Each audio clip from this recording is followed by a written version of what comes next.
You know that classic image, right? A cute little cat happily lapping up a saucer of milk.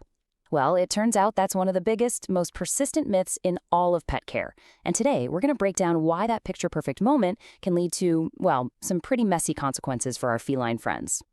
I mean, it's a scene any of us could imagine, right?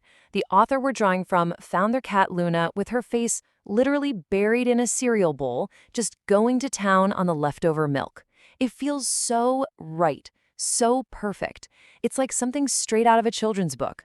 And then, bam, 6 hours later, that storybook scene completely fell apart.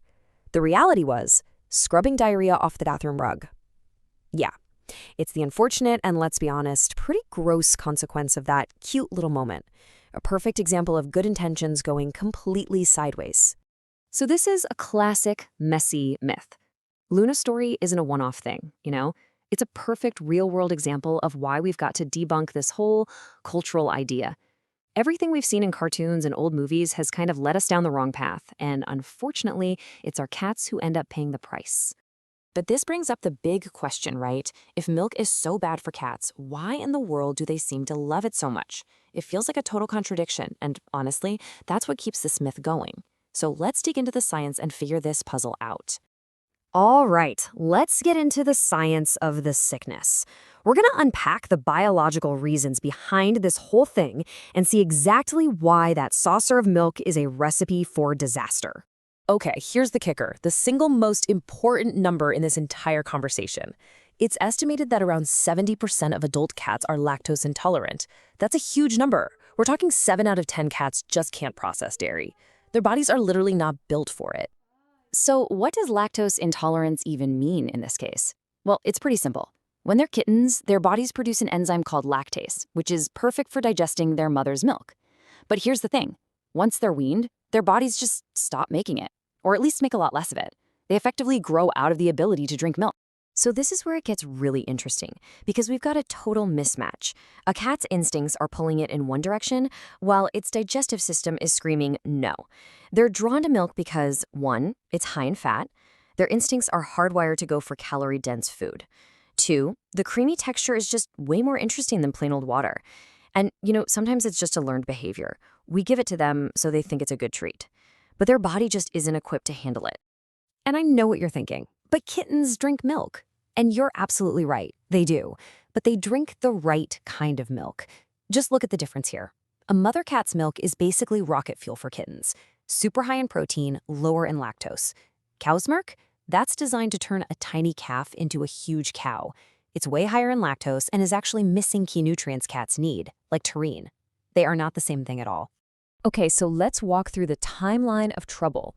What actually happens step by step inside a cat's body after they have that milk? It really is a cascade of problems. For the first hour or so, it's kind of the calm before the storm.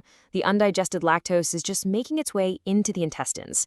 But then, from hours 2 to 8, things start to go wrong. You get gurgling, gas, bloating. Your cat is clearly uncomfortable.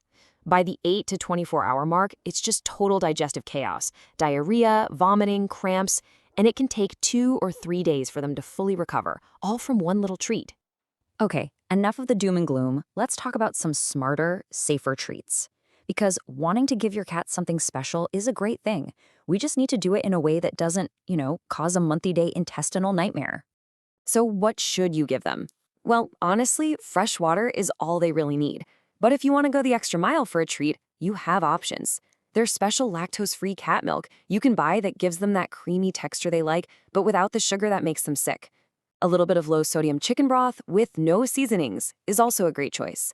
And honestly, a lot of the time, just giving them some high-quality wet food gives them that rich, hydrating experience they're looking for. Okay, but what if it's already happened? What if your cat just got into some milk? Here's your emergency guide. Step 1. Don't panic. Most of the time, they'll recover just fine. 2. Obviously, make sure they can't drink anymore. 3. Put out lots of fresh water. Dehydration is a risk, so you want to encourage them to drink. 4. Just monitor them closely for the next day or 2. And finally, number 5, call your vet if the symptoms are really bad, if they last for more than 24 hours, or if your cat is just a little kitten. All right, so let's get to the final takeaway here. We need to break a harmful cultural habit for good. The science is totally clear. The real battle is against this image that's been ingrained in our minds for decades. I love this quote because it puts it all in perspective. It says, cats and milk don't belong together any more than dogs and chocolate cake do. And that just clicks, right?